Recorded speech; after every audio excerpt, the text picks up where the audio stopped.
We are going to be talking about lube tonight for postpartum sex and beyond. And so I have some information. I am not a lubrication or medical sex expert. However, I am sharing with you the information that I have gathered because this has been a really interesting topic for me. This is a topic that I think we have so much lack of information and lack of understanding on as far as our female bodies and sex and lubrication and all of these aspects of intimacy after baby. I have had the awesome privilege of learning from a number of professionals who have really helped me to key into some of the things that maybe we aren't taught by our medical team, or it's not talked about in the general motherhood realm in blogs. But I want to really deliver some information to you guys today and have a conversation around different types of lubricant. And this is going to become a blog post that you guys will be able to see this week. And so make sure you keep your eyes at postpartumtogether.com.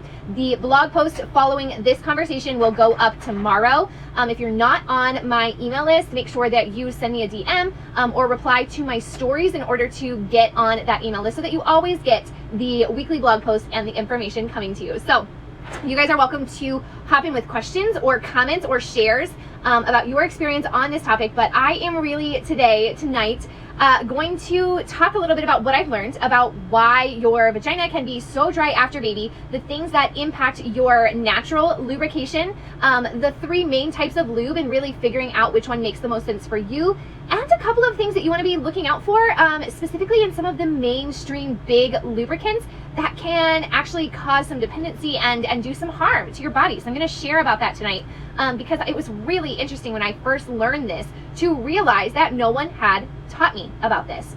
Okay, so when you are having sex after birth, you might notice that your vagina is dry. So vaginal dryness can happen for a number of reasons, but for our postpartum women, for the mamas here, it is usually related to hormones.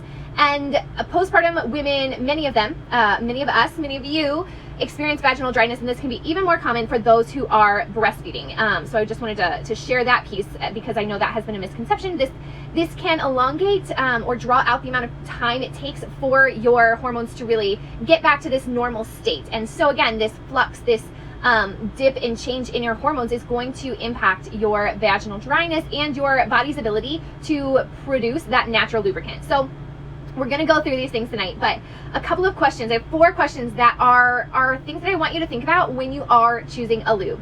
The first question is, are you using condoms? Are you using latex condoms? Because if you are, this is going to impact the kind of lube that you should or should not be using because you'll want the condoms to be effective, right?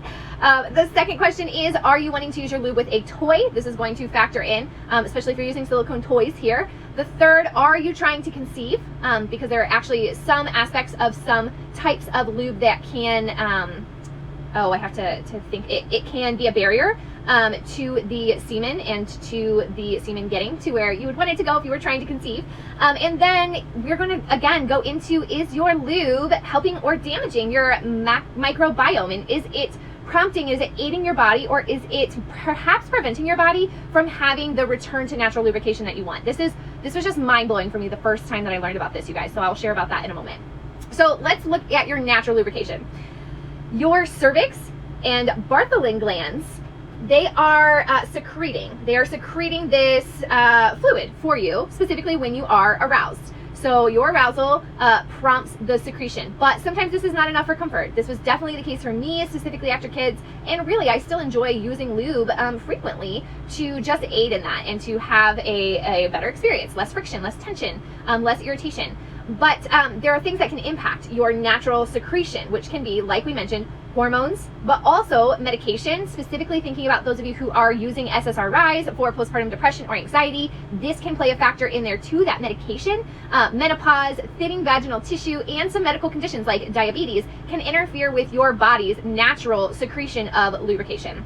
So let's just normalize and say that many women need extra lubrication, and specifically tonight we're talking about during postpartum as your vagina heals and your hormones are leveling back out. As a reminder for you, it can take up to a year for your hormones to level. Okay, so let's not do this thing where we think that our bodies are going to bounce back, where everything's going to be back to normal in 6 weeks, or the length of maternity leave, 3 months, or whatever that is for you. It is very normal for this to take more time and for this to take longer if you are breastfeeding, because again, that is tapping into the hormonal balance that you're experiencing. So a couple tips before we really talk about the lube. A couple tips on increasing your body's natural lubrication. So this first one is to increase your foreplay. I don't think we could ever say that to women enough.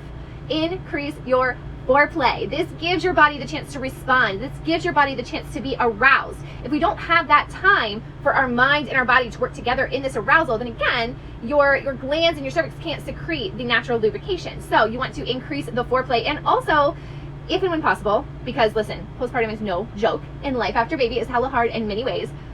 If and when possible, increasing the frequency of encounters. So this could be increasing the frequency of intercourse with your partner, masturbation, play that doesn't have to lead to intercourse, just giving your body the chance to revisit this like, oh yeah, I'm preparing for this, I'm aroused, I'm having this feeling.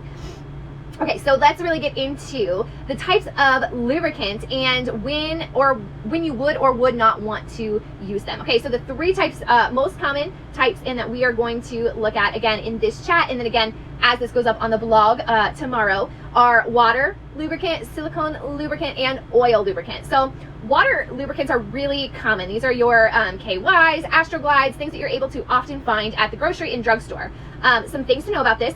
Water lubricant is okay with latex condoms, so that's great, and it's okay with silicone toys, so it makes it a really versatile choice. The thing we really want to look at here and even be wary of when it comes to this is the glycerin that is in many water-based lubricants.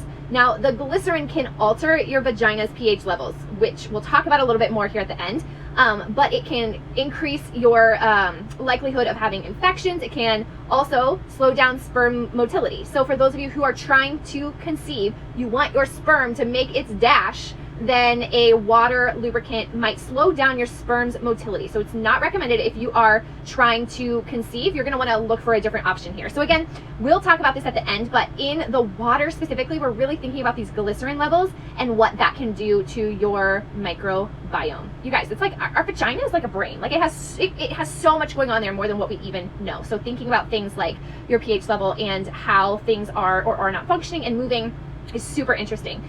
So that is the water-based lubricant. The second kind is silicone. So people like this one because it lasts longer. It's a little thicker, it's a little stickier, so it decreases the irritation better than some other types of lubricant. To know about this, it is also okay with latex. It is more likely to stain than water-based, so keep that in mind. This is often recommended for anal play, shower sex, other instances where you want that longer duration and thicker consistency.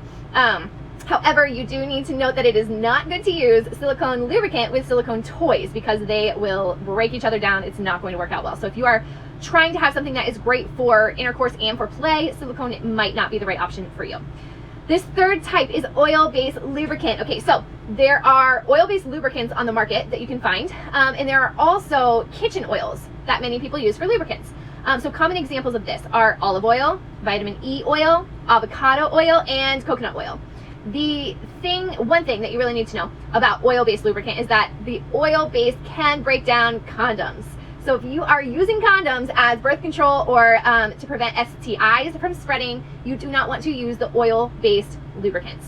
All right, now here's where it gets interesting, you guys. Here's the part that I did not know for the longest time until I really sat down with some professionals working on the Back in the Sack e-course that I have, which is all about getting back into sex after a baby. We talk about the mindset, the mental load, being touched out, how our love languages play in, how our bodies are recovering. We talk about so many things to really help you understand your experience of sexuality, again, after having a baby. But in this, I learned a lot about lubricant. And we're going to talk about pH levels and osmolality. And again, I'm not a scientist and I'm not going to guarantee that I say these words right, but osmolality.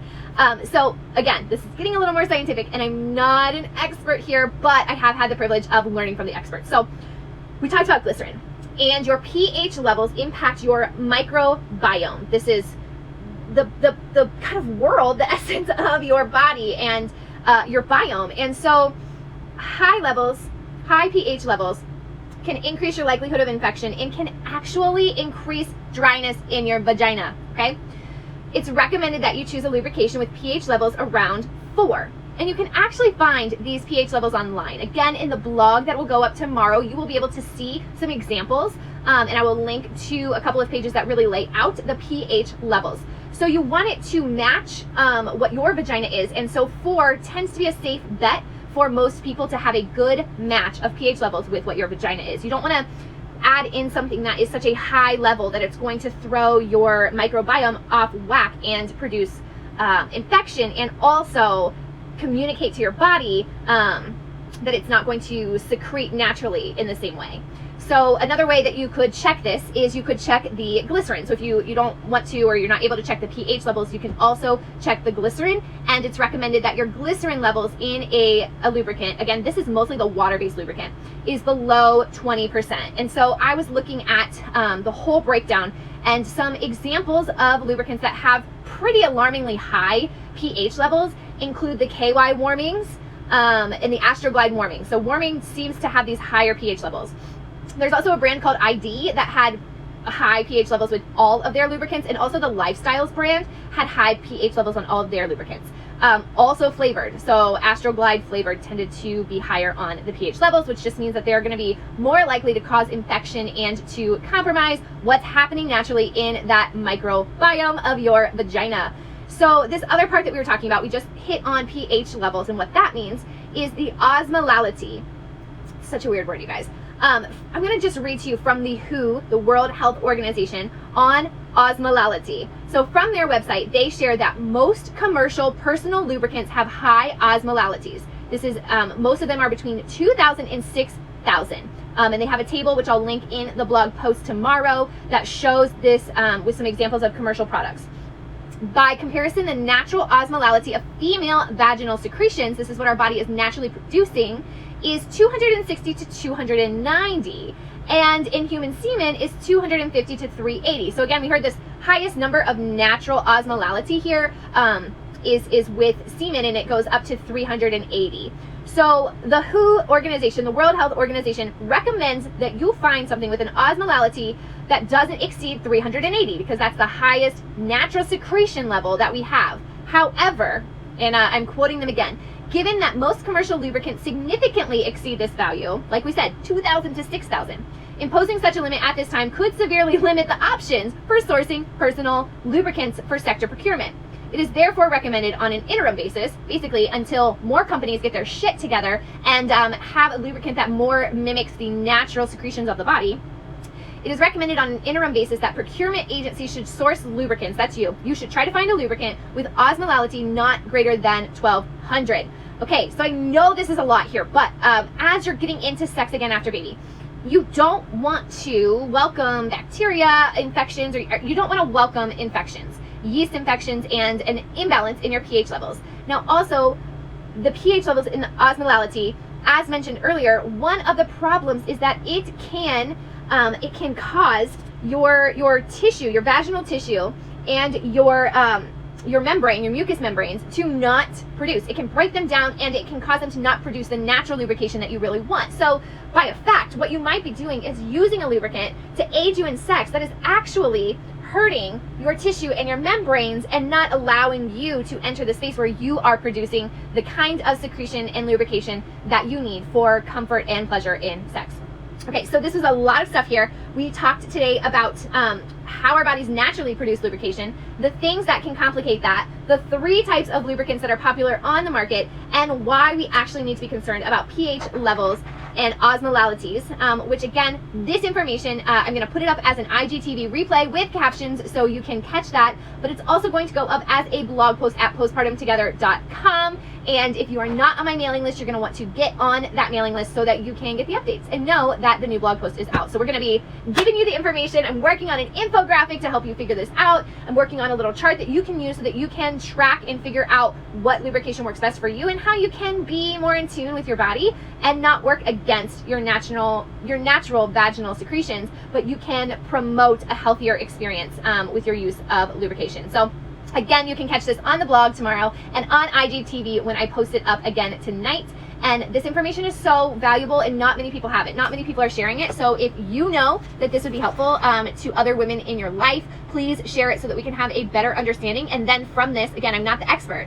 From this, we can go to our experts, we can go to our sources, we can get more information about how the vagina works and responds to lubrications and how to have a better sex experience.